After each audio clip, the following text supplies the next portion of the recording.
بسم الله الرحمن الرحيم.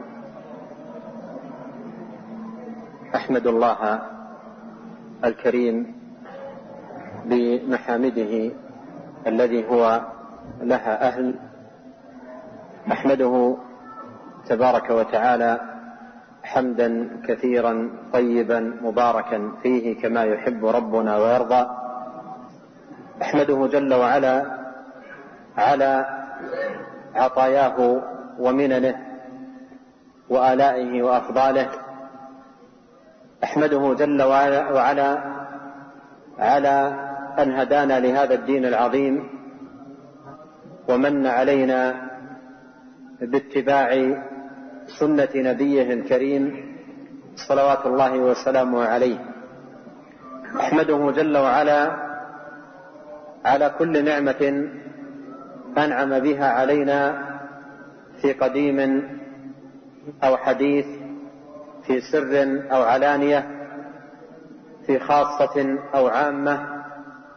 أحمده جل وعلا حتى يرضى، له الحمد أولا وآخرا، وله الشكر ظاهرا وباطنا.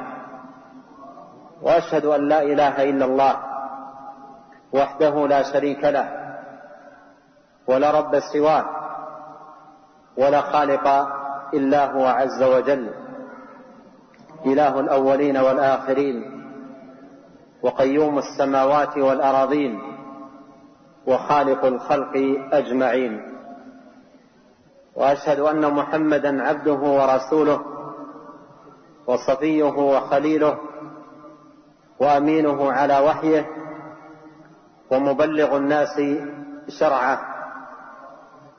وأشهد أنه ترك أمته على المحجة البيضاء ليلها كنهارها، لا يزيغ عنها بعده إلا هالك.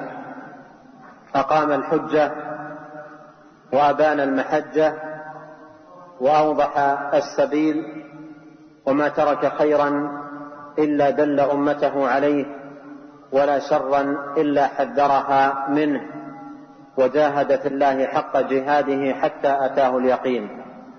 فصلوات الله وملائكته وأنبياؤه والصالحون من عباده عليه وسلم تسليما كثيرا. أما بعد، فبادئ ببدء في هذا الملتقى الذي نسأل الله جل وعلا أن يعمه بالخير، وأن يطرح فيه الخير والبركة في هذه السلسلة النافعة الماتعة، سلسلة الحقوق. بادئ ببدء، نسأل الله جل وعلا أن يثيب القائمين على ترتيب هذه السلسلة أعظم الثواب، وأن يجزيهم خير الجزاء، فإن الدال على الخير كفاعله، وهي سلسلة مباركة موفقة الناس يحتاجون إليها حاجة ماسة، والتذكير بها من أعظم ما يذكر به. حقوق الله جل وعلا، وحقوق الرسول عليه الصلاة والسلام، وحقوق الوالدين، وحقوق الأقارب والجيران، وحقوق كبار السن، إلى غير ذلك من الحقوق التي تنتظمها هذه السلسلة المباركة النافعة. وأرى أن القائمين على ترتيب هذا اللقاء وفقوا كثيرا في اختيار هذا الموضوع أو هذه الموضوعات التي تنتظمها سلسلة الحقوق. والتذكير بهذه الحقوق بوابة للخير ودليل للصلاح والفلاح. والمسلم إذا ذكر تذكر، وإذا دل إلى الخير اهتدى وسار. والله جل وعلا يقول: وذكر فإن الذكرى تنفع المؤمنين. فهذه المحاضرات بوابة خير في أداء الحقوق اللازمة، الحقوق الواجبة المتحتمة على كل مسلم، الحقوق التي لله والحقوق التي للرسول عليه الصلاة والسلام، والحقوق التي للوالدين وللعلماء وللجيران ولكبار السن وغيرهم. وهنا يدرك المسلم جمال هذه الشريعة المباركة، شريعة الإسلام، دين الله تبارك وتعالى، وأن هذا الدين دين العدل ودين إعطاء كل ذي حق حقه. قال الله تعالى: إن الله يأمر بالعدل والإحسان وإيتاء ذي القربى وينهى عن الفحشاء والمنكر والبغي يعظكم لعلكم تذكرون. ديننا دين العدل، والعدل هو إعطاء كل ذي حق حقه. وإذا أردت أن تكون عدلا فلا بد في ذلك من معرفة الحقوق حتى تعطي كل ذي حق حقه، فتكون بذلك عدلا، وإلا فإن فاقد الشيء لا يعطيه. إذا كنت لا تعرف حق الله عليك، أو لا تعرف حق الرسول صلى الله عليه وسلم عليك، أو لا تعرف حق الوالدين عليك، أو لا تعرف حق الجيران أو حق كبار السن أو غيرهم، فكيف تعطيهم حقوقهم؟ وكيف تكون عدلا؟ فاقد الشيء لا يعطيه. ولهذا كان من أهم المهمات وآكد الواجبات العناية بمعرفة الحقوق، معرفة الحقوق. وتكون عناية المسلم بهذه الحقوق وبمعرفتها من جهة قصد فعلها وعبادة الله تبارك وتعالى بتحقيقها، والتقرب إليه سبحانه وتعالى بتتميمها وتكميلها. أما أن تكون معرفة هذه الحقوق لمجرد المعرفة ولمزيد الاستطلاع وكثرة العلم أو نحو ذلك، فهذا ليس مقصود العلم. مقصود العلم العمل. ولهذا يقول علي بن أبي طالب رضي الله عنه: يهتف بالعلم العمل، فإن أجابه وإلا ارتحل. ولهذا عليك أيها المسلم أن تعلم أن أمثال هذه المحاضرات والتوجيهات والمذاكرات هي إما أن تكون حجة لك أو تكون حجة عليك. حجة لك إن اعتنيت بتطبيق ما تسمع وفعل ما ترشد إليه من الخير والحق والصواب، أو تكون حجة عليك إذا كان حظك من هذه العلوم والمعارف مجرد السماع، والقرآن حجة لك أو عليك، والقرآن حجة لك أو عليك، كما قال ذلك رسول الله صلى الله عليه وسلم. وهذا معاشر الإخوة الكرام يتطلب من كل واحد منا أن يستحضر في قلبه نية طيبة بينه وبين الله جل وعلا في سماعه لهذه الحقوق، أن ينوي نية طيبة في أن يقوم بهذه الحقوق وأن يتممها ويكملها ويأتي بها على التمام والكمال، فيستمع وعنده نفس مستعدة للخير، لا أن تكون نفسه معرضة أو متراخية أو متوانية، فإن مثل هذا لا يستفيد أو تكون فائدته ضعيفة. ولهذا نحن أحوج ما نكون في مثل هذا المقام إلى أمرين ذكرهما العلامة ابن القيم رحمه الله في كتابه مفتاح دار السعادة، ألا وهما علم يهديك وهمة عالية ترقيك. أمران من أهم ما يكون: علم يهديك إلى طريق الحق والصواب، وهمة عالية ترقيك أي في دروب الخير وسبل الفضيلة. وإذا كان عند الإنسان علم ولا همة له في العمل يكون علمه حجة عليه. ولهذا كما أننا نحتاج إلى العلم النافع فإننا نحتاج أيضا إلى الهمة العالية التي بموجبها يقوم الإنسان بأداء هذه الحقوق الواجبة والحقوق المتحتمة على كل مسلم ومسلمة. ثم إن من جمال شريعتنا الغراء أنها شريعة جاءت بمكارم الأخلاق ومعاليها، وحذرت من رديء الأخلاق وسفسافها. شريعة كاملة.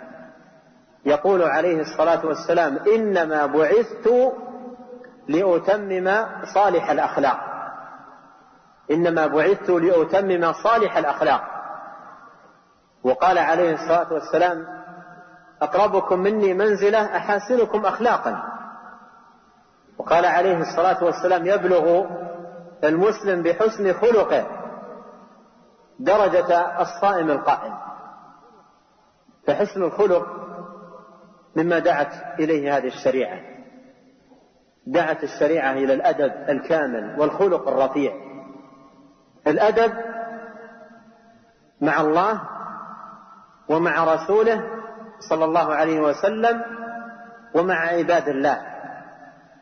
جاءت الشريعة بهذه الآداب المباركة، الآداب السامية الرفيعة التي منها يتجلى ويظهر متانة هذا الدين وكماله وتمامه ورفعته، وأنه دين المحاسن، دين المحاسن في عقائده وعباداته وآدابه وأخلاقه. وهذا الأمر لما فرط فيه بعض المسلمين ولربما كثير منهم ضعف أثر إقبال الناس على هذا الدين من هذه الجهة. وإلا لو قام أهل الإيمان بما يدعوهم إليه دينهم من حقوق وواجبات وآداب ومحاسن، ولو تجلت فيهم هذه الخصال وظهرت فيهم هذه الخلال لكان هذا من أعظم بوابات الدعوة إلى دخول هذا الدين. ولقد مضى على أمة الإسلام أوقاتا كان الناس يدخلون في دين الله أفواجا وجماعات من جهة ما يرونه على أهل الدين من كمال في أخلاقهم وآدابهم ومعاملاتهم في جميع الجوانب. وقد قرأت كلمة للشيخ العلامة عبد العزيز بن باز رحمه الله وأسكنه الجنة يقسم فيها بالله، يقول: والله الذي لا إله إلا هو لو بينت محاسن هذا الدين لغير المسلمين لدخلوا في دين الله أفواجا، لو بينت لهم، لأنه من خلالها يدخلون هذا الدين. وقد رأيت رجلا لقيته وتحدثت معه من أهل الهند أسلم على يده ما يزيد على 1000 رجل من الهنادكة، وكلهم أسلموا على يديه فرادى، ما دعا 2 معا، وإنما دعوته فردية. وطريقته في الدعوة أنه عنده إلمام جيد بمحاسن هذا الدين وآدابه وكمالاته، ثم إذا لقي أحد الهنادكة جالسا وحده وكان يتخير في الغالب من يرى عليه الهم والحزن أو يرى فيه مشكلة معينة فيجلس معه يسأله عن حاله وعن مشكلته وعن وضعه، ثم من ثم يذكر له بعض محاسن الدين. ويقول لي كثير من هؤلاء يكفيه ربع ساعة أو نصف ساعة بحد أكثر أعدد له فيها محاسن هذا الدين، فيسألني كيف الدخول وما السبيل إلى أن أكون من المسلمين، فأعرض عليه الإسلام ويسلم. إننا معاشر أمة الإسلام، أمة محمد عليه الصلاة والسلام، بحاجة إلى أن نعرف نحن أولا محاسن ديننا، وننهل من معينه العذب ومورده الصافي، ونتفيأ ظلاله ونرتوي من زلاله، وننهل من معينه، فنتأدب بآداب الدين ونعتني بالأخلاق التي دعانا إليها رب العالمين. ثم إننا نستشعر أن هذه الأخلاق هي أمر دعا إليه خالق هذا الكون ورب العالمين الحكيم بخلقه العليم بهم سبحانه وتعالى، فنأتمر ونمتثل ونطيع، ونحن نرجو في ذلك ثواب ربنا وموعوده الكريم لمن قام بما أمره الله تبارك وتعالى به من حقوق وواجبات. وها هنا أيها الأخ الموفق لا بد أن تنتبه لأمر في غاية الأهمية في باب الحقوق، ألا وهو أن قيامك بهذه الحقوق وفعلك لها هو أمر تفعله طلبا لثواب الله وانتظارا لموعوده سبحانه وتعالى. تكون هذه نيتك: إنما نطعمكم لوجه الله لا نريد منكم جزاء ولا شكورا. تفعل البر والإحسان قربة وطلبا لثواب الله سبحانه وتعالى، وتنتظر فيه أو به شيئا يمنحه الله إياك في الدنيا والآخرة من ثوابه المعجل ونعيمه المؤجل. وإياك أن تكون في فعلك للبر مساوما ولا تعطي إلا ما تعطى. إن وصلت وصلت، وإن قطعت قطعت. لا تكن هذه صفتك. قال أحد الصحابة: إن لي قرابة أصلهم ويقطعونني. إلى ماذا أرشده عليه الصلاة والسلام؟ لم يرشده أن يعاملهم بالقطيعة المذمومة مع أنهم يقطعونه، وإنما أرشده عليه الصلاة والسلام أن يصلهم وإن قطعوه، وقال: فكأنما تسفهم المل. فالمسلم يفعل ذلك ويرجو فيه ثواب الله سبحانه وتعالى وعظيم موعوده. من محاسن هذه الشريعة ومن الحقوق التي دعا إليها هذا الدين الحنيف حقوق كبار السن، سواء كان هذا الكبير أبا أو قريبا أو جارا أو مسلما أو غير مسلم، فالكبر له حق جاءت الشريعة بحفظه ورعايته والقيام به، لكن هذا الحق يعظم ويكبر من جهة ما احتف به. فإذا كان الكبير أبا أو جدا فالحق أعظم، وإذا كان قريبا يعظم الحق، وإذا كان جارا فإضافة إلى حقه في كبر سنه حقه في الجوار، وإذا كان مسلما فمع حق كبر السن حق الإسلام، وإذا كان غير مسلم فله حق كبر السن. والشريعة جاءت بهذا حتى مع غير المسلمين، يحفظ حق الكبير، ولربما يكون رعايتك لحقه سببا لدخوله في هذا الدين في مراحل حياته الأخيرة، فيرى سماحة هذا الدين ولطفه ونبله وجماله، فيدخل في هذا الدين من هذه الجهة، من جهة رعاية دين الإسلام لحقوق الكبار. لكن إن ضيع حق الكبير مع غير المسلم فإن هذا قد يحول بينه وبين تقبل هذا الدين وقبوله، تقبل هذا الدين وقبوله. وهذا ملحظ لا بد من رعايته، لا بد من رعايته. فحق كبير السن حق جاءت الشريعة بحفظه، وأمر ديننا الحنيف بأدائه والقيام به. بل ثبت في الصحيح، في الحديث الصحيح، أن نبينا صلى الله عليه وسلم قال: من لم يرحم صغيرنا ويوقر كبيرنا فليس منا. ولاحظ ما دعت إليه الشريعة من خلال هذا الحديث: ويوقر كبيرنا. فالكبير له توقير واحترام، وله منزلة وقدر، وله شأن يجب أن يحفظ، ويجب أن يرعى، ويجب أن يقام به. فمن لم يوقر الكبير فليس منا.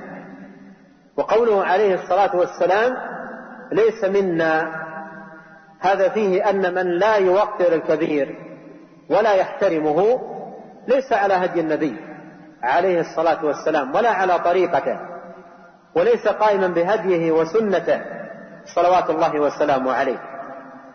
بل الكبير يوقر ويحترم، ولربما كان هذا سبب عز ورفعة، ولربما أيضا كان هذا سبب هداية لهذا الكبير إلى الدين إن لم يكن مسلما.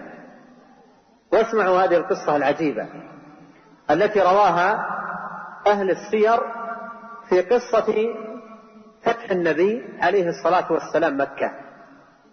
لما فتح عليه الصلاة والسلام مكة انطلق أبو بكر الصديق إلى والده أبي قحافة، وكان يومئذ لم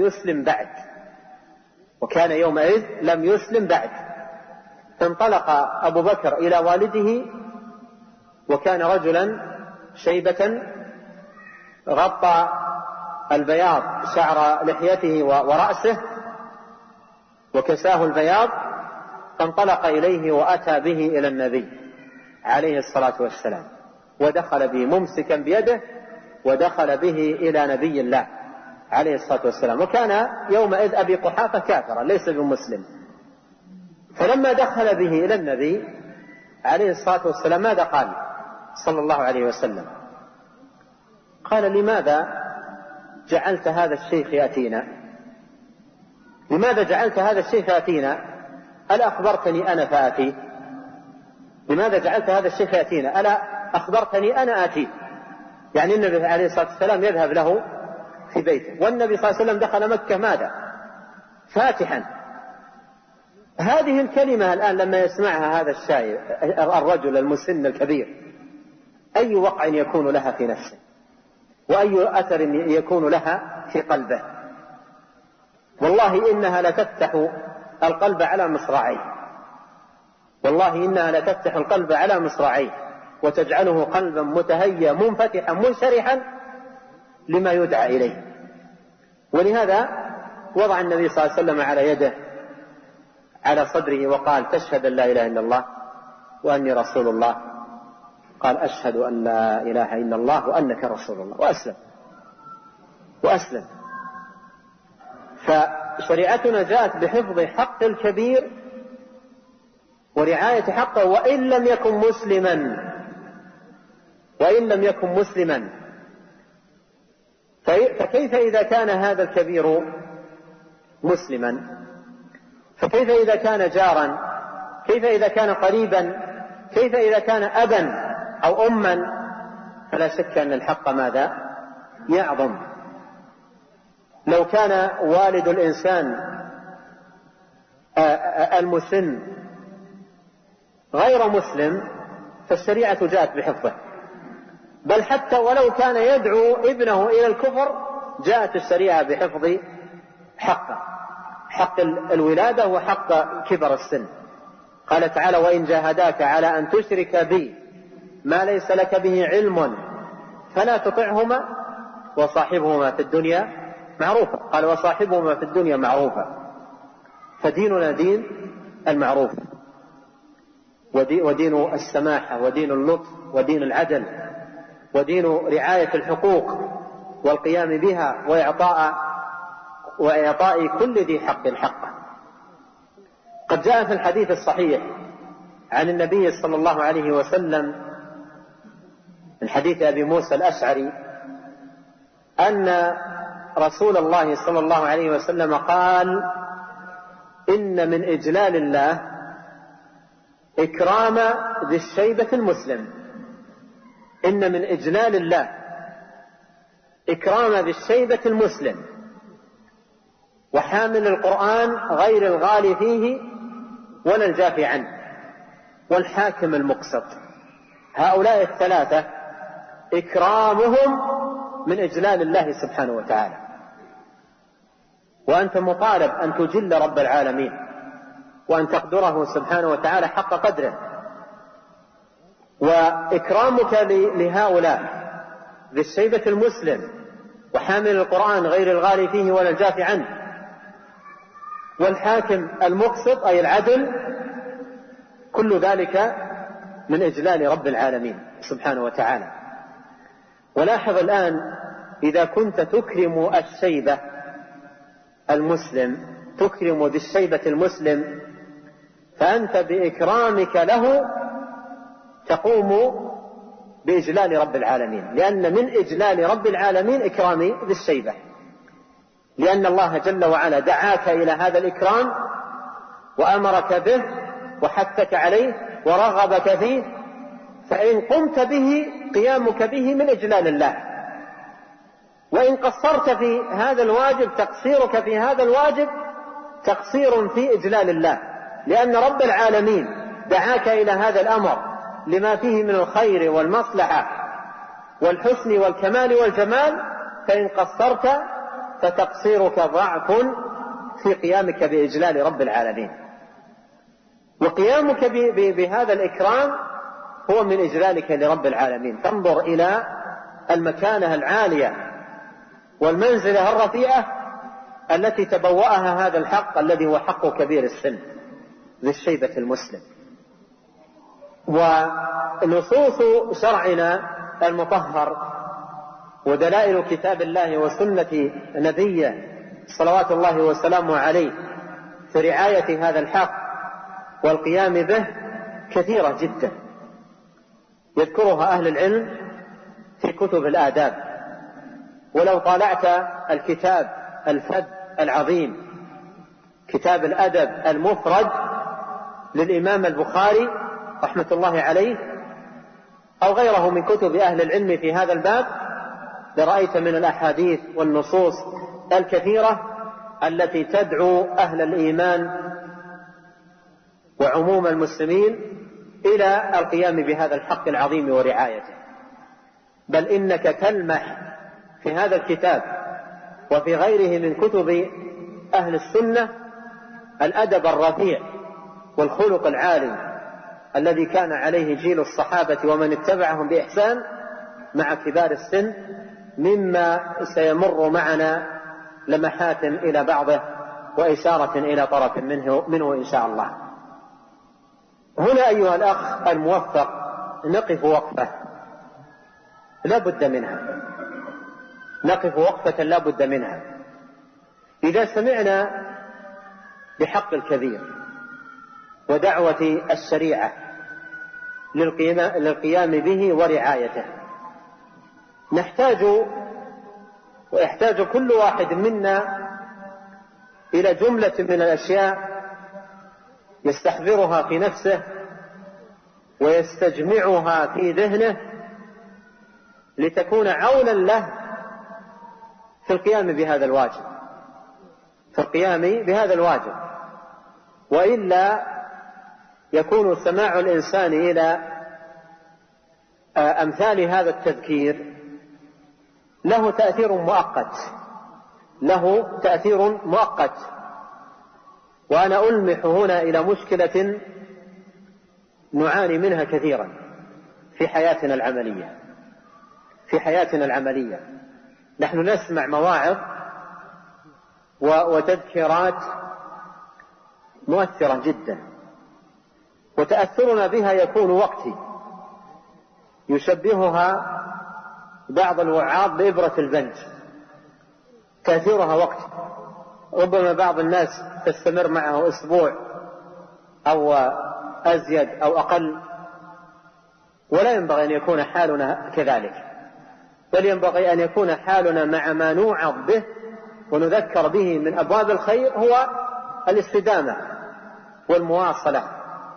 قال الله تعالى: ولو أنهم فعلوا ما يوعظون به لكان خيرا لهم وأشد تثبيتا وإذا لآتيناهم من لدنا أجرا عظيما ولهديناهم صراطا مستقيما. متى هذا؟ ولو أنهم فعلوا ما يوعظون به. حالنا مع كثير من المواعظ أن تأثيرها فينا وقتي لأيام أو لأسابيع. ولهذا يذكرون من الطرائف أن أحد الناس جاء إلى خطيب جامعه أو جامع حيه يلوم خطيبهم. قال له: أنت الآن منذ 20 سنة وأنت تخطب فينا، وأنت تخطب فينا، ماذا صنعت؟ ماذا قدمت؟ منذ 20 سنة وأنت كل جمعة تعتلي المنبر وتخطب في أبواب كثيرة ومتعددة، ماذا صنعت؟ ماذا قدمت؟ فأجابه الخطيب على الفور: وأنتم منذ 20 سنة تستمعون إلي، ماذا فعلتم؟ لأن مهمة الخطيب هي ماذا؟ مهمة الخطيب هو أن يبين وأن يعظ الناس وأن يذكر لهم الآيات والأحاديث وآثار السلف مما يكون عونا لهم على الخير. فأنت إذا سمعت الخير وهديت إليه ودللت عليه تحتاج إلى جملة أمور حتى يبقى هذا الخير حياة عملية تطبقها وتستديم تطبيقها إلى أن يتوفاك الله جل وعلا. ففي بابنا باب حقوق كبار السن أقول نحتاج إلى جملة أمور ينبغي علينا معاشر الإخوة الكرام أن نستحضرها في أنفسنا حتى تكون عونا لنا على القيام بهذه الحقوق واستدامة تطبيقها إلى أن نلقى الله جل وعلا. ولعلي ألخص ذلك في جملة نقاط. النقطة الأولى مما نحتاج إليه في هذا المقام أن نعرف وأن نقف على أدلة الكتاب والسنة التي تدل على أهمية رعاية هذا الحق العظيم، حق كبار السن. والأدلة لها وقع كبير في النفوس المؤمنة والقلوب الصادقة. والله ثم والله إن قول نبينا عليه الصلاة والسلام: إن من إجلال الله إكرام ذي الشيبة المسلم، هذه الكلمة والمقولة العظيمة من رسولنا عليه الصلاة والسلام لو كانت القلوب صافية ليس عليها كدر وغشاوة لهزت القلب هزا وأثر فيه أبلغ تأثير. إن من إجلال الله إكرام ذي الشيبة المسلم، كلمة لها وقع كبير على النفوس الصادقة والنفوس المؤمنة. إكرامك لذي الشيبة من إجلال الله، هذا يدلنا على عظيم مكانة هؤلاء وكبير حقهم في شرعنا. وقول نبينا عليه الصلاة والسلام: ليس منا من لم يقدر كبيرنا، لها أثر كبير في نفوس المؤمنين وقلوب الصادقين. فنحن نحتاج إلى سماع هذه الأدلة وسماع هذه الأحاديث المباركة عن نبينا الكريم صلوات الله وسلامه عليه، حتى يكون هذا السماع عونا لنا على الخير. والخير منازل ودرجات، أول درجاته السماع، ثم الفهم، ثم العمل والتطبيق، فهي مراحل يتدرج فيها العبد. ولهذا جاءت الشريعة بالحث على لزوم مجالس العلم وحضور مجالس العلم، لأن مجالس العلم هي البوابة التي من خلالها يدخل المسلم إلى الفضائل بجميع أنواعها، والخيرات من أوسع أبوابها. فهذا الأمر الأول. الأمر الثاني أن تستعين بالله وتلتجئ إليه سبحانه وتعالى بأن يعينك على القيام بهذا الحق. احرص على ما ينفعك واستعن بالله. وفي القرآن الكريم يقول الله تعالى: إياك نعبد وإياك نستعين، ويقول جل وعلا: فاعبده وتوكل عليه. فأنت تحتاج للقيام بهذه الأمور العظيمة، تحتاج إلى عون الله جل وعلا. يقول نبينا عليه الصلاة والسلام لمعاذ بن جبل: يا معاذ إني أحبك فلا تدعن دبر كل صلاة أن تقول اللهم أعني على ذكرك وشكرك وحسن عبادتك. فإذا سمعت بفضيلة أو باب من أبواب الخير فاطلب من الله أن يعينك عليه وأن ييسره لك وأن يوفقك للقيام به، وأن لا يكلك إلى نفسك. تسأل الله تبارك وتعالى أن ييسر لك ذلك. الأمر الثالث من الأمور المعينة للقيام بحق كبير السن، أن تستحضر أيها المسلم الموفق إلى الثمار العظيمة والخيرات العميمة المترتبة على رعايتك لهذا الحق وقيامك به في الدنيا والآخرة. والله تبارك وتعالى أعد للقائمين بهذه الحقوق خيرات عظيمة ونعم عديدة في دنياهم وأخراهم. وهذا البر وهذا الخير وهذا الإحسان من أسباب سعة الرزق في الدنيا، وأن ينسى للإنسان في أجله، وأن يبارك له في حياته، وأن تزول عنه المكدرات والهموم والأحزان، وأن تنصرف عنه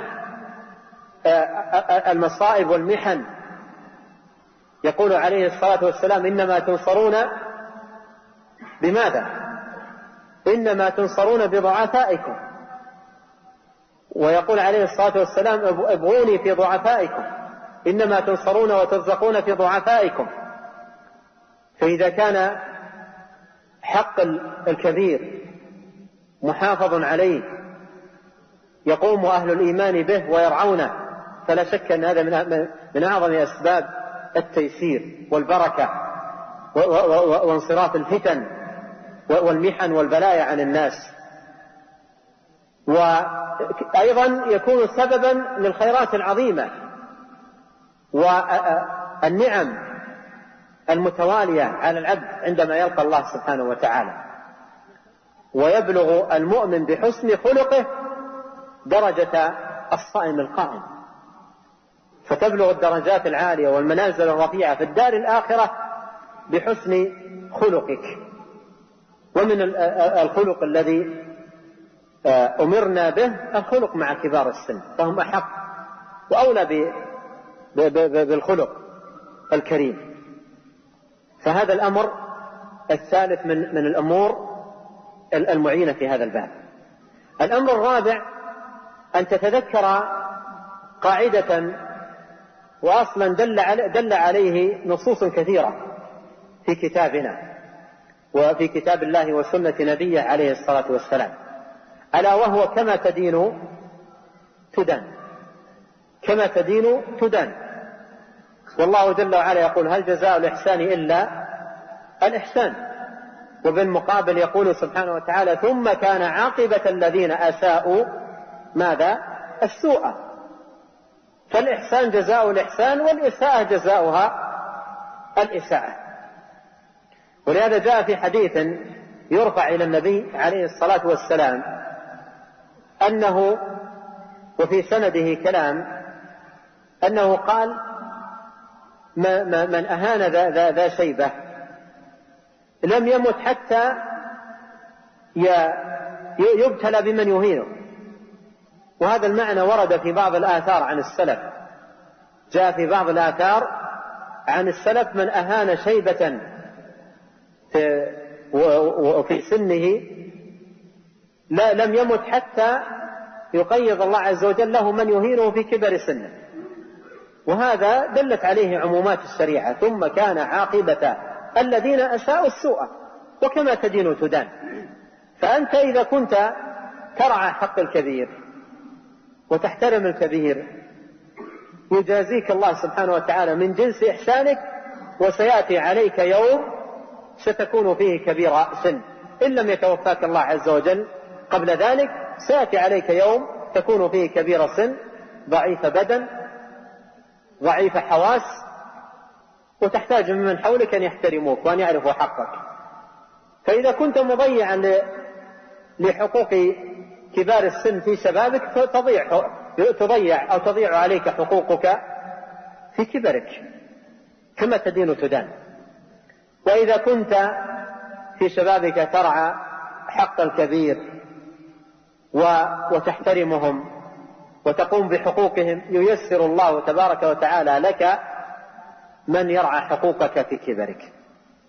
وهذه سنة ماضية ومعلومة، والناس يعرفونها في واقعهم وفي حياتهم، يعرفونها تماما ويشاهدونها، يقولون فلان كذا وفلان كذا من أمور عرفوها وعاينوها. فالإنسان عليه أن يتقي الله سبحانه وتعالى وأن يراقبه وأن يقوم بهذه الحقوق وأن يرعاها طلبا لثوابه وفضله وإنعامه وإكرامه سبحانه وتعالى لعباده.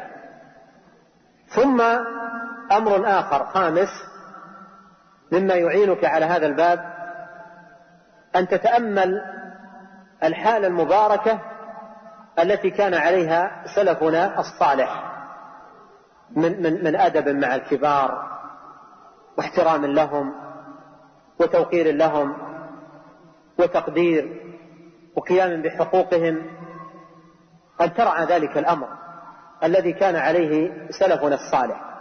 وأنت إذا طالعت كتب السير، سير الصحابة ومن اتبعهم بإحسان، تجد أخبارا عذبة وسيرة عطرة كانوا يعيشونها، وتجد أن شباب الصحابة وشباب التابعين في غاية الأدب وفي غاية الاحترام.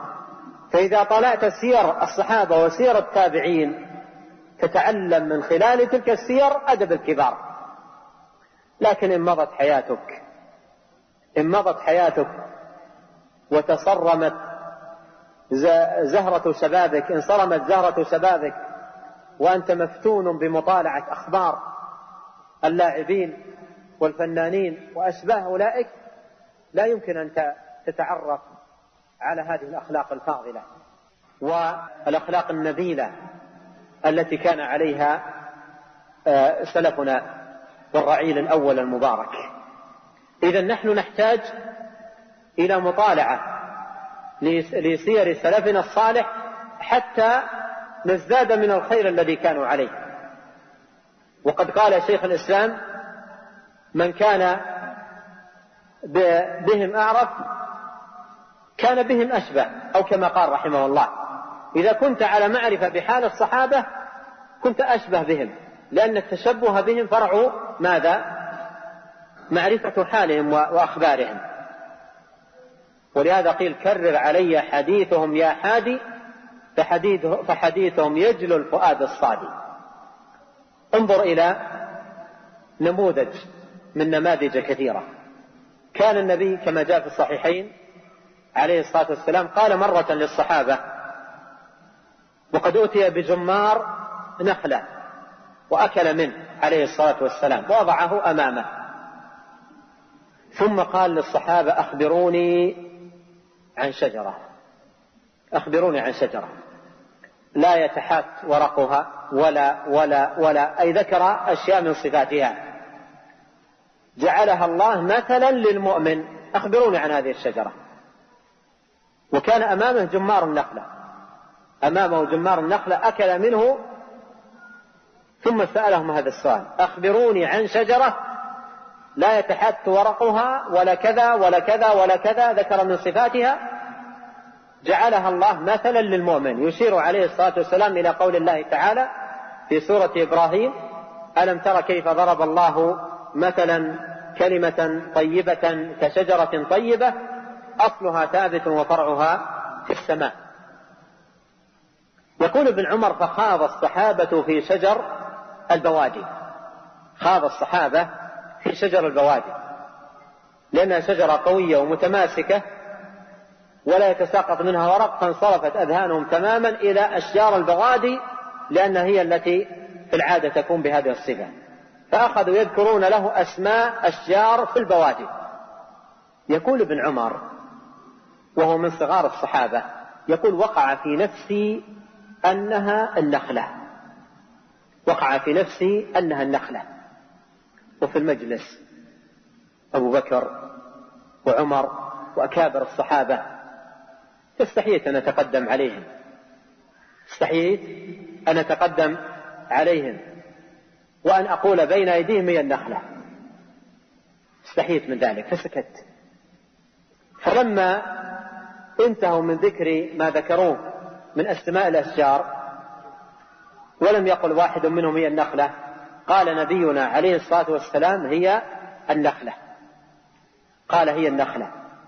وابن عمر كل هذه الفترة ماسك نفسه عن الحديث وأن يبوح بهذا الذي وقع في نفسه، وكان هو الواقع، هو الصواب الموافق للمثال، ولكن أدبه واحترامه وتوقيره للكبار منعه من الحديث. يقول فلما خرجنا، ابن عمر يقول فلما خرجنا قلت لأبي والله لقد وقع في نفسي أنها النخلة. قال وما منعك أن تقول، وما منعك أن تقول هي النخلة؟ قال مكانك ومكان أبي بكر، مكانك ومكان يعني قدرك وقدر أبي بكر، وجودكم جعلني أمتنع. فقال عمر والله لئن كنت قلت ذلك هو أحب إلي من كذا وكذا، والله لئن كنت قلت ذلك أحب إلي من كذا وكذا، يعني أحب أنك قلت ذلك. لكن هذا أدب عظيم ورفيع وعالي جدا كان عليه هؤلاء. ولما تقرأ سيرهم كان الواحد منهم، وهذا تنظر في أحاديث كثيرة ومنها جملة في كتاب الأدب المفرد الإمام البخاري، كان الواحد منهم إذا حدث كبيرا في السن يناديه يا عم يا عم، ولا يكون عمه، ليس أخا لأبيه ولا يكون قريبا له، ولكن احتراما لسنه وقدره ومكانته يتحدث معه بلطف وبأدب جم، ويبدأ الحديث معه بيا عم بلطف وبوقار وبأدب. هكذا كان الصحابة رضي الله عنهم. فنحن نحتاج إلى كل هذه الأمور حتى تكون عونا للمسلم بإذن الله تبارك وتعالى على القيام بهذا الحق العظيم ورعاية هذا الواجب الكبير الذي دعانا إليه ديننا الحنيف. ثم نأتي بعد هذا إلى جانب في غاية الأهمية في موضوعنا، ونحن نتحدث عن حقوق كبار السن التي دعا إليها ديننا المبارك. نحن نقول حقوق كبار السن، والشريعة جاءت بحقوق كبار السن ورعايتها والقيام بها. ما هي حقوقهم؟ ما هي حقوق كبار السن التي ينبغي على المسلم أن يقوم بها. ما هي حقوقهم؟ ما الحقوق التي علينا تجاه كبار السن؟ هذا السؤال كبير في هذا الموضوع ومهم للغاية. وأتحدث عن بعض جوانب هذا الموضوع فيما بقي من وقت هذا اللقاء. حقوق كبار السن متعددة، وأنت تجدها مبثوثة في نصوص كثيرة في كتاب الله وسنة نبيه صلوات الله وسلامه عليه. وقبل هذه الحقوق أؤكد على أمر أسلفت الحديث عنه، ألا وهو أن حق كبير السن يعظم من جهات. إذا كان كبير السن أبا أو جدا فحقه أعظم من حق قريب آخر، وإذا كان كبير السن جارا حقه أعظم من بعيد الدار، وإذا كان كبير السن مسلما فحقه أعظم من غير المسلم، وهكذا.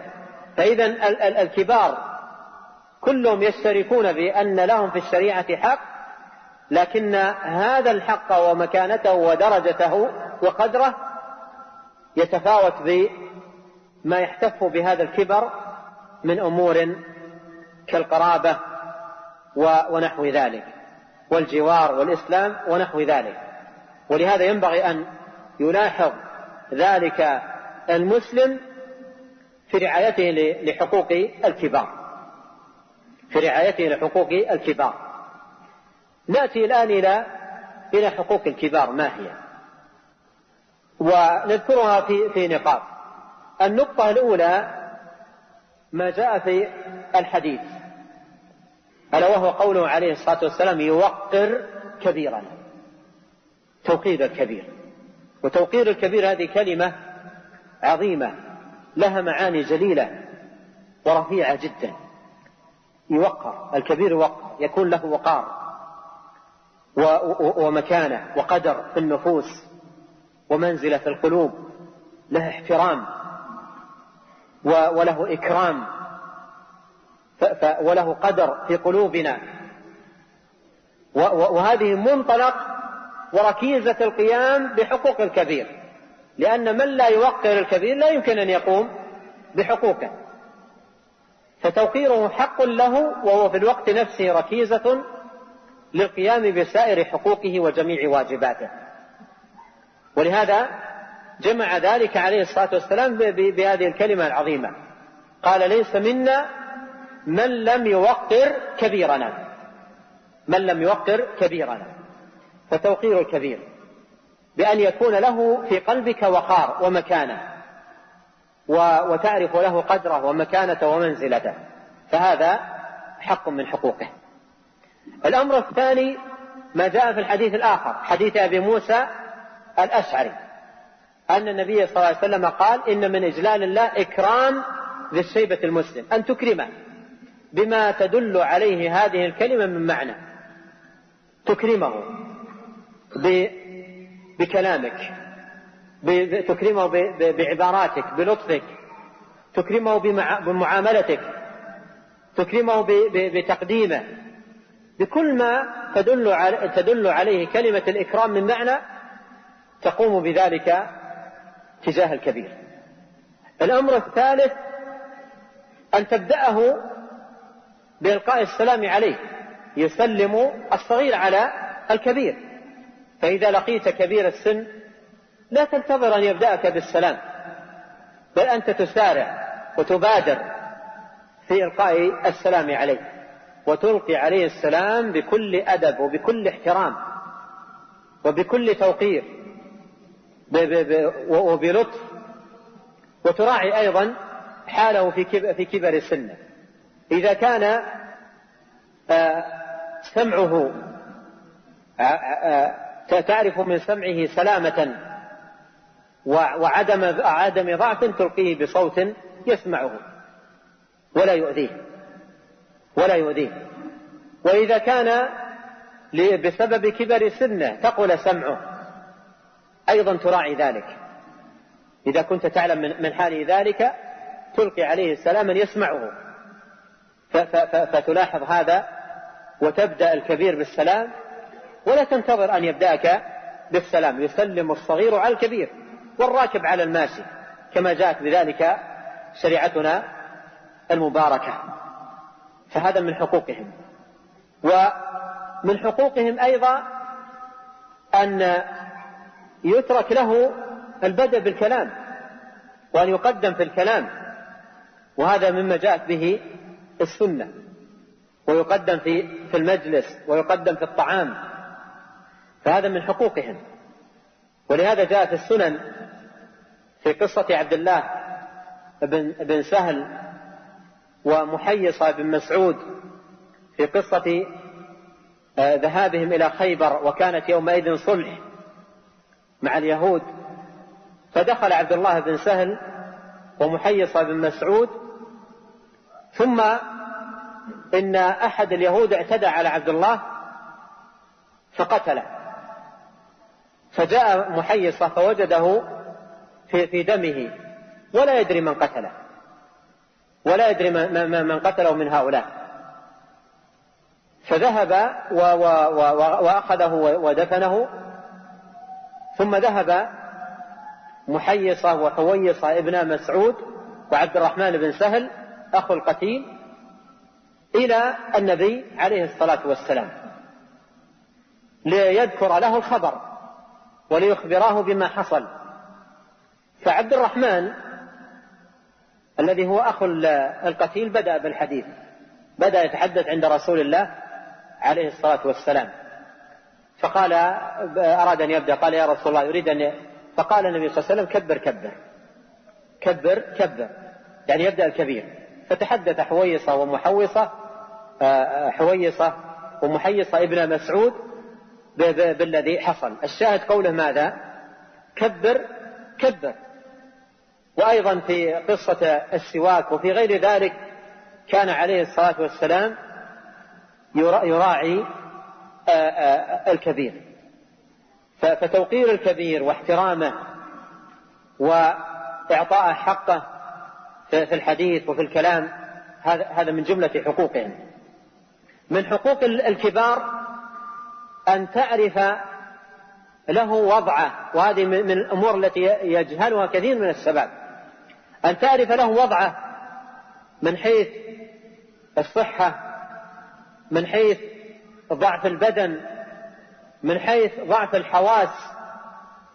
تعرف أن هذه مرحلة هو يعيشها، مرحلة ضعف عام في بدنه، في صحته، في حواسه، يعيش هذه المرحلة.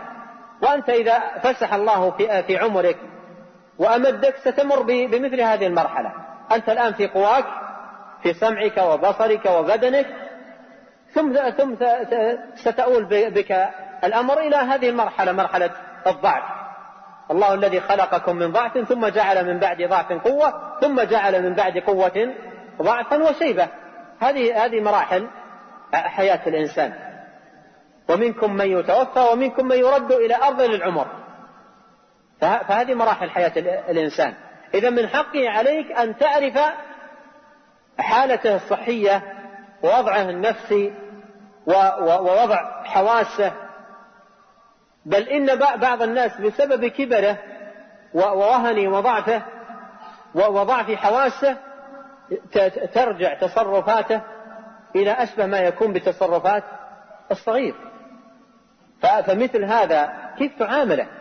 يحتاج إلى أن تعرف الوضع النفسي والوضع الصحي الذي يعيشه الكبير فتراعي ذلك. بينما الذي لا يعرف هذا الأمر تجد سرعان ما يمل، سرعان أن يمل من الكبير ويسأم من معاملته، لأنه لا يستشعر الحال ولا يستشعر الوضع الذي عليه الكبير. فأنت إذا استحضرت هذا المقام واستذكرته وعرفت أنه حق عليك وأنه واجب يجب أن ترعاه، تقوم بهذا الواجب وترعاه على أتم حال وأحسن ما يكون.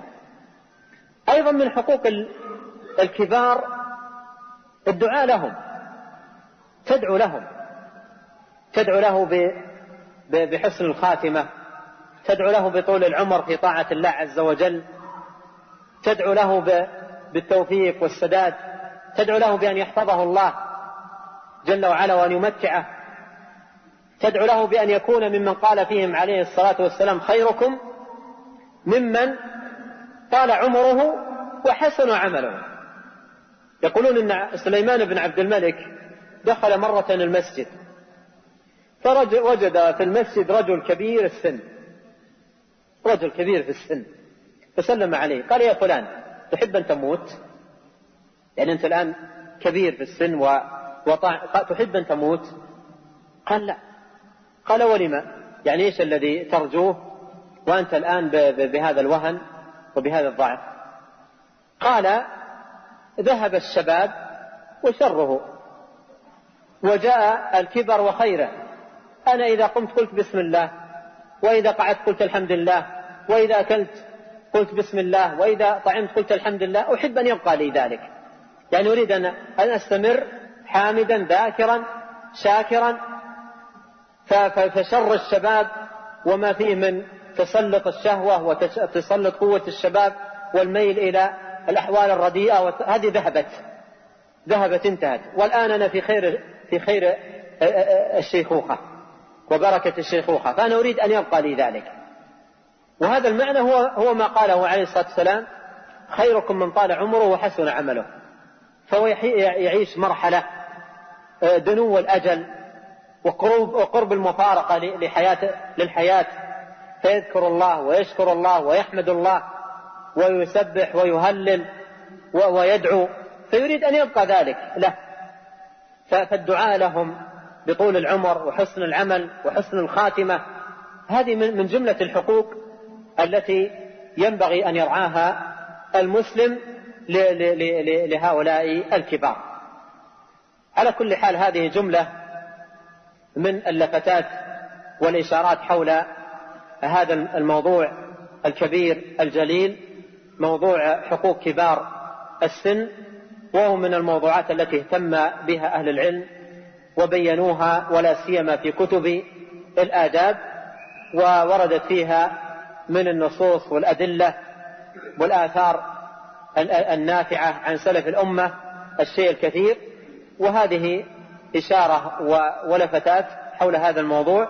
نسأل الله تبارك وتعالى أن يعم مجلسنا هذا بالخير والبركة، وأن يحقق فيه النفع والفائدة، وأن يجعل ما سمعناه حجة لنا لا علينا، وأن يوفقنا للعلم النافع والعمل الصالح، ونعوذ به تبارك وتعالى من علم لا ينفع.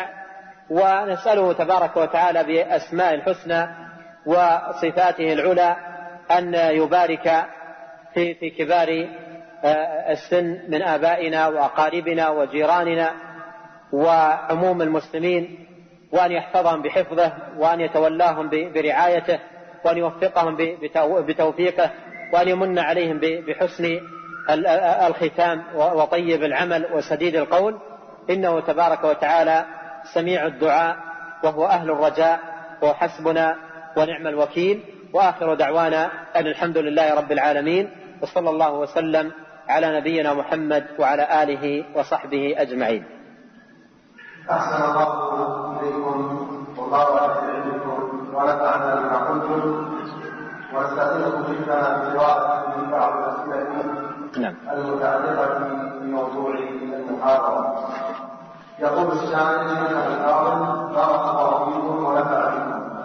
جاء في بعض أعراف الناس والبلدان أن يقوموا بتقليد يد السن والوالد، هل لذلك مكروه؟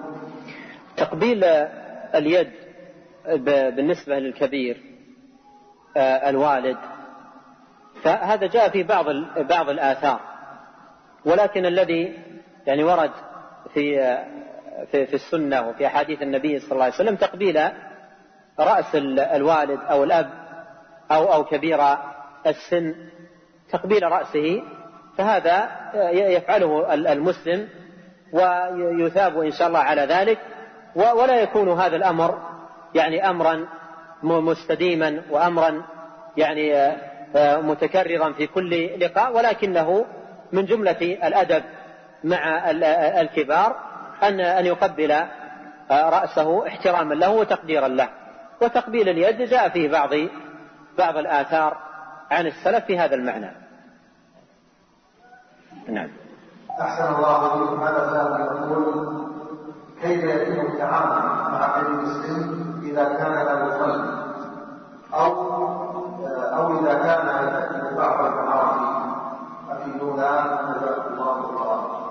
عرفنا في ما سبق أن كبير السن له حق لكبر سنه، حق كبر السن ولو لم يكن مسلما، فكيف به من هو تارك للصلاة بالكلية؟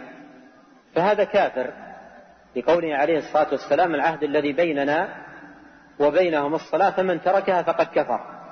والأحاديث بهذا المعنى كثيرة، لكن مع ذلك يبقى حق كبر السن يحق ويعامل بموجب هذا الحق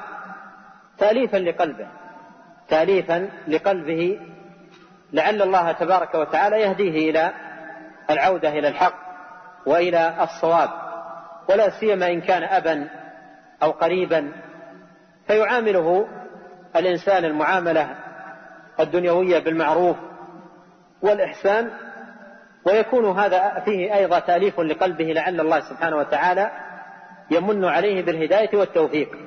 قد مر معنا قول الله تعالى: وإن جاهداك على أن تشرك بي ما ليس لك به علم فلا تطعهما وصاحبهما في الدنيا معروفا. ما قال فعقهما أو اقطع الصلة معهما، وإنما قال وصاحبهما في الدنيا معروفا. فالمصاحبة بالمعروف ولو كان كافرا مشركا، ولو كان داعية إلى الشرك والكفر، يصاحب بالمعروف الأب، كذلك الأم، وأيضا القريب، وتكون هذه المصاحبة من أسباب تأليف قلبه وتقريبه للحق والخير.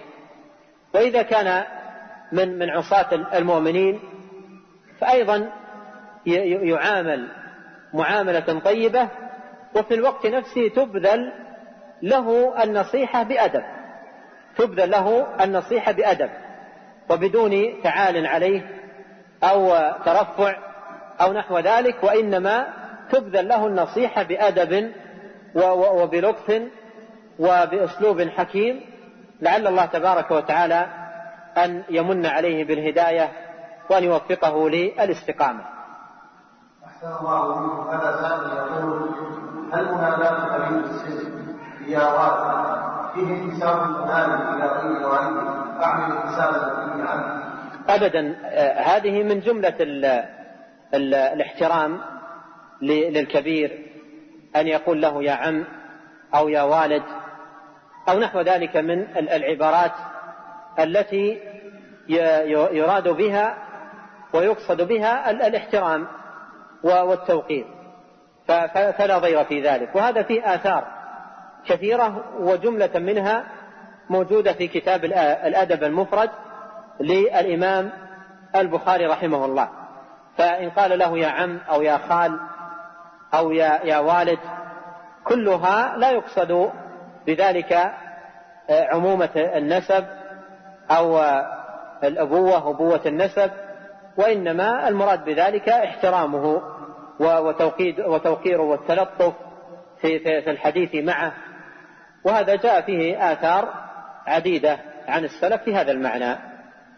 أحسن الله إليكم. هذا سائل يقول: أخطأت في حق أبي وأمي قبل الموت ومن البداية، ولكنهما ماتا وهما راضيان، ولكن لما أدركت هذه المواقف حس بالذنب، فلما تنطق به حق الله؟ من نعمة الله عليك أن تداركك سبحانه وتعالى بلطفه وقمت بحقهما وماتا وهما راضيان عنك، فهذه نعمة عظيمة ومنة كبيرة من الله عليك بها، أن مات والداك وهما راضيان عنك، فهذه نعمة.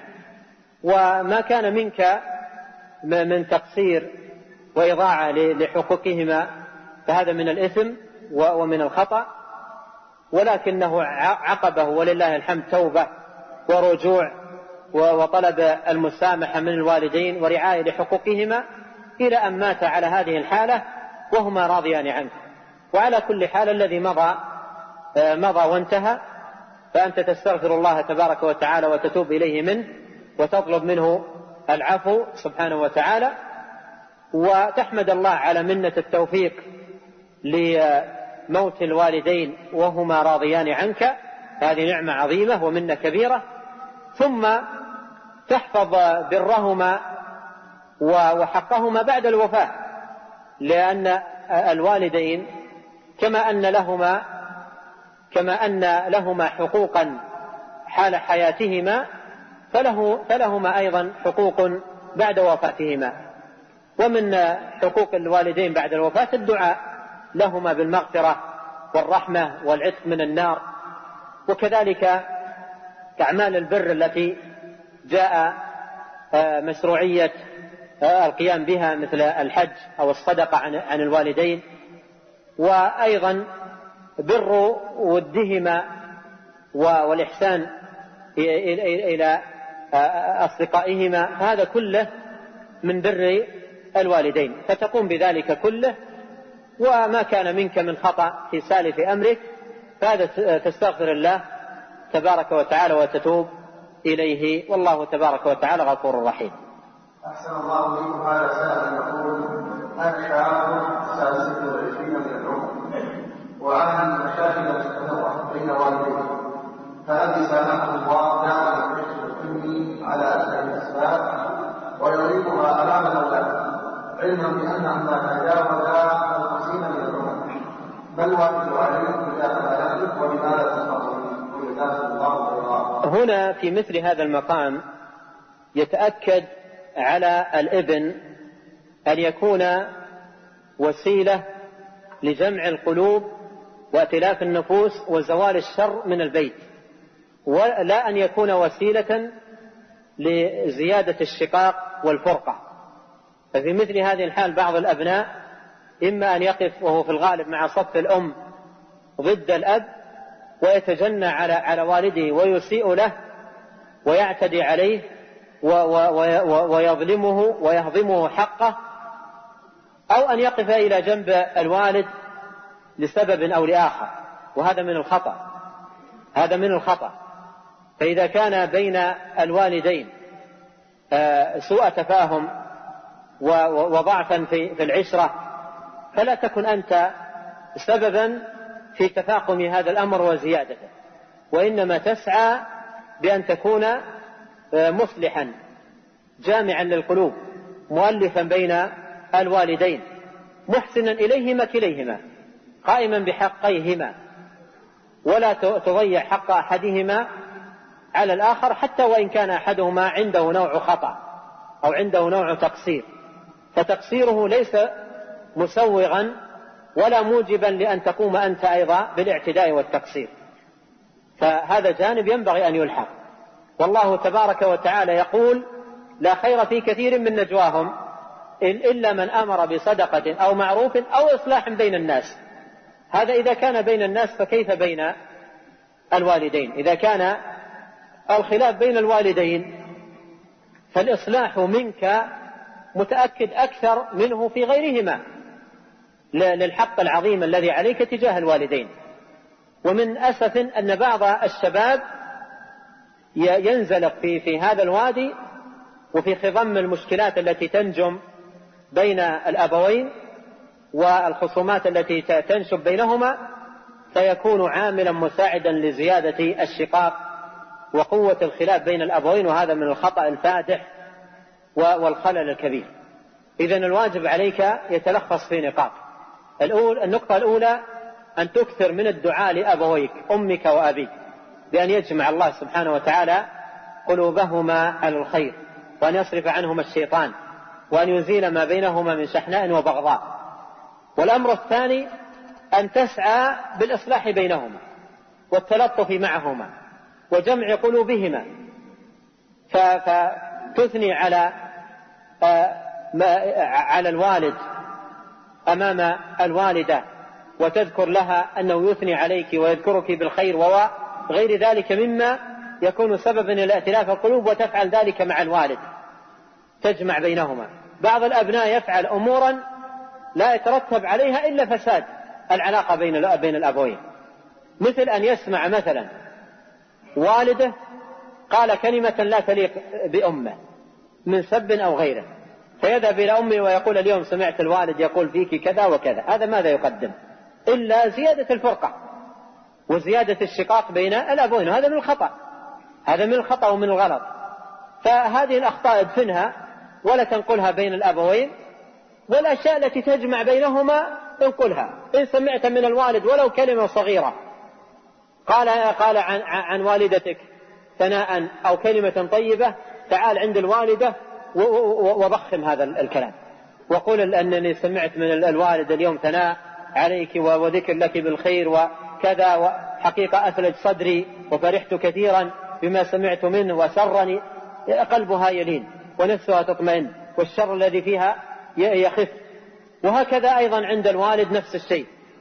فإذا سمعت من الوالدة ولو كلمة يسيرة جدا أيضا ضخمها عند الوالد وكبرها وأبرزها، حتى تكون هذه سبب لائتلاف القلوب. فإذا أنت واجبك في هذا المقام واجب كبير أن تسعى بأن تكون سبب التأليف والتقريب بين الوالدين وإزالة الشحناء والبغضاء التي بينهما. ومع هذا كله ترعى للوالدة حقها وللوالد حقه، وتعطي كل منهما حقه، والله أعلم.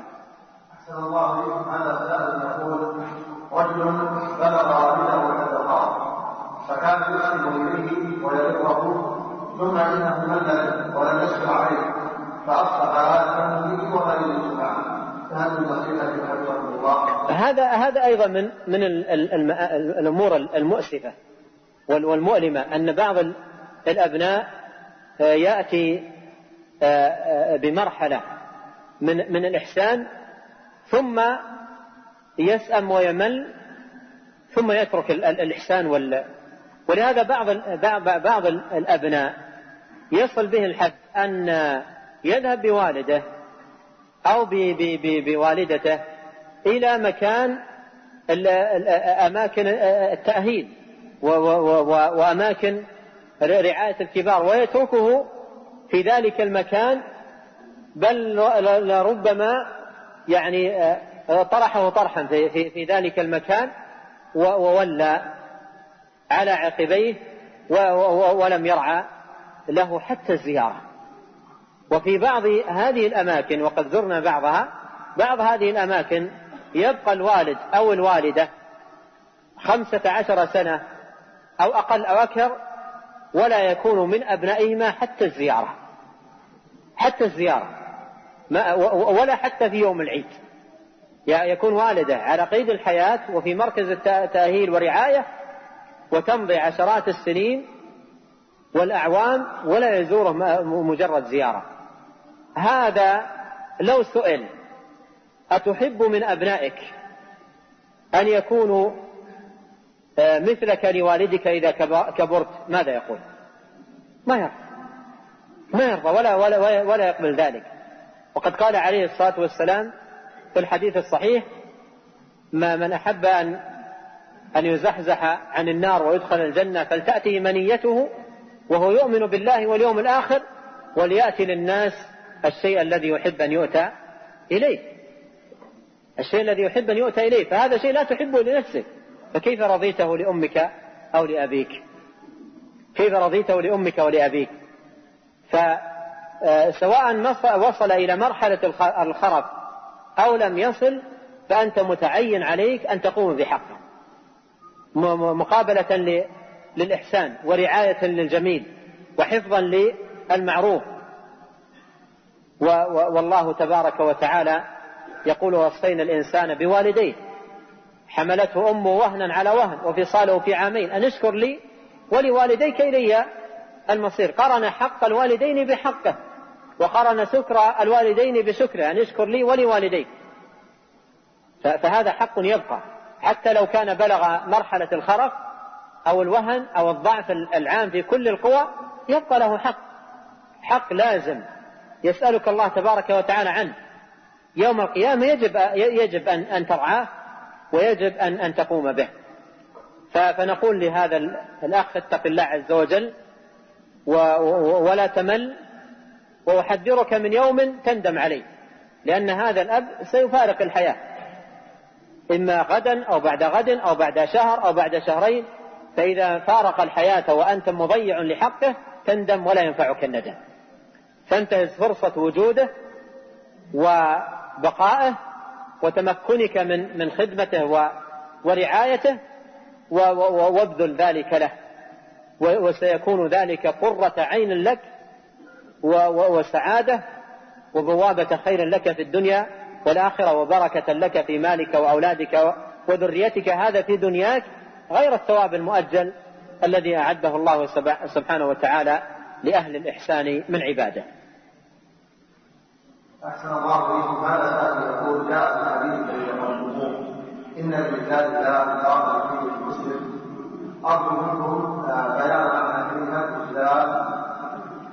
إن من إجلال الله إجلال الله تبارك وتعالى أن يكون لله عز وجل في قلبك وقار ومعرفة بقدره سبحانه وتعالى. وقد قال الله عن الكفار: ما قدروا الله حق قدره. وقال عز وجل: ما لكم لا ترجون لله وقارا، أي لا يكون له عظمة وتعظيم في قلوبكم ونفوسكم. والله تبارك وتعالى ذو الجلال والإكرام، وإجلال الله سبحانه وتعالى يكون بمعرفة أسمائه وصفاته وعظمته، ومعرفة حقوقه جل وعلا على عباده. ومن حقوقه سبحانه وتعالى طاعته فيما أمر، ومما أمر به القيام بحق الكبير، فقيامك بحق الكبير هو من إجلالك لله، لأنك بقيامك بحق الكبير أطعت الله وامتثلت أمره وقمت بما دعاك إليه وأمرك به، فهذا من إجلالك لله سبحانه وتعالى. نعم. أحسن الله إليكم. نختم في هذا السؤال. هذا السائل يقول: فضيلة الشيخ أحسن الله إليكم، هل من الأدب مع كبار السن ألا يتحدث طلبة العلم والدعاة في النوافل التي تنزل للأمة في ظل وجود كبار العلماء، أم أن الفتوى في النوافل تكون بالرأي والاجتهاد؟ أريدون جزاكم الله خيرا. ثبت في الحديث أن النبي صلى الله عليه وسلم قال: البركة مع أكابركم، البركة مع أكابركم. وفي باب العلم بركة العلم مع أكابر العلماء، مع أكابر العلماء. وأكابر العلماء هم الذين رسخت أقدامهم في العلم وطالت مدة حياتهم في تحقيقه والتدقيق فيه واستذكار جوانبه والوقوف عند دقائقه. فهؤلاء العلماء هم الذين يعول عليهم ويرجع إليهم في النوازل.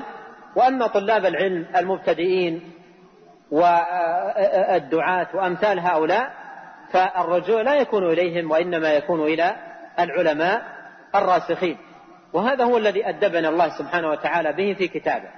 قال الله عز